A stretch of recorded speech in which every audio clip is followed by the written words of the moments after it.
to advance from the middle phase to the advanced phase of the strategic defensive in order to enter the stage of the strategic stalemate.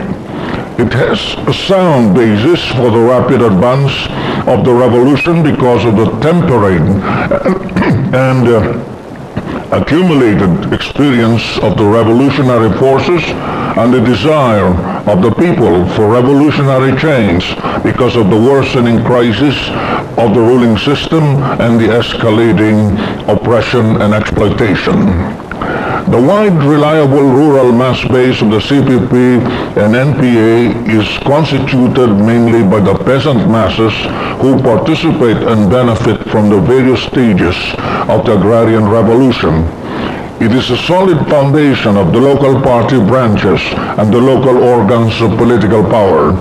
In carrying out the agrarian revolution in stages, the CPP relies mainly on the poor peasants and the farm workers, wins over the middle peasants to neutralize the rich peasants, takes advantage of the contradictions of the landlords in order to isolate and destroy the power of the despotic landlords.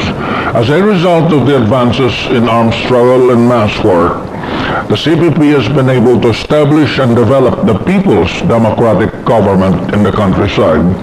At first, the organs of political power are constituted by appointed cadres of the party and the representatives of the masses, and subsequently by those elected by the mass organizations or the masses in the guerrilla basis. The People's Democratic Government is in charge of local administration, mass organizing, public education, socioeconomic programs, cultural activities, self-defense, settlement of disputes, the People's Court, environmental protection, and social work to cope with enemy-caused and natural disasters. The enemy is whistling in the dark when it claims to monopolize political power in the Philippines. There are now two governments fighting each other. This is what Lenin called having dual power in one country. One government is the revolutionary one of the workers and peasants, and the other is that of the big compradors, landlords, and corrupt bureaucrats who are servile imperialist masters. This reactionary government is based in the cities. The CPP applies the policy and tactics of the National United Front.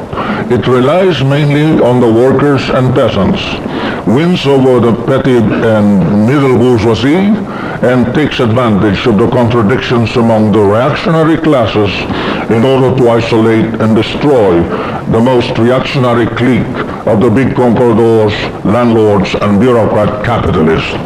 The most consolidated organization of the United Front is the National Democratic Front, consisting of 18 allied organizations, including the CPP and NPA. The NDFP has been effective in promoting the revolutionary armed struggle and in conducting negotiations for a just peace. It has frustrated all attempts of the enemy to make the revolutionary forces and people to capitulate, and has firmly upheld its revolutionary principle and applied its national democratic program. There is no necessity to negotiate with an enemy that is hell-bent on destroying the revolutionary movement of the people. Let me inject a brief comment. Recently, Duterte boasted of being able to destroy the movement before the end of 2018. That's only a few days before that. Well, he adjusted. No, his plan is to destroy the movement before the middle of 2019. He will fail. He will.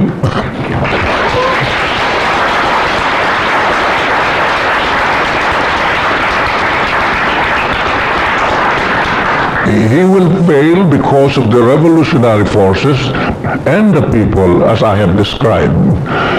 And an advantage of the CPP is that it has always been clandestine. It is not exposed in bourgeois electoral politics. And it is deeply rooted among the broad masses of the people. The United Front policy and tactics have been effective in advancing the revolutionary armed struggle and the various forms of legal struggle. As a result, the broad United Front has been successfully applied to weaken and overthrow the U.S.-instigated Marcos fascist dictatorship in 1986 and subsequently the corrupt Estrada regime in 2001. At the moment, a broad United Front has arisen to fight and overthrow the traitorous, tyrannical, and corrupt U.S. Duterte regime in order to frustrate its scheme of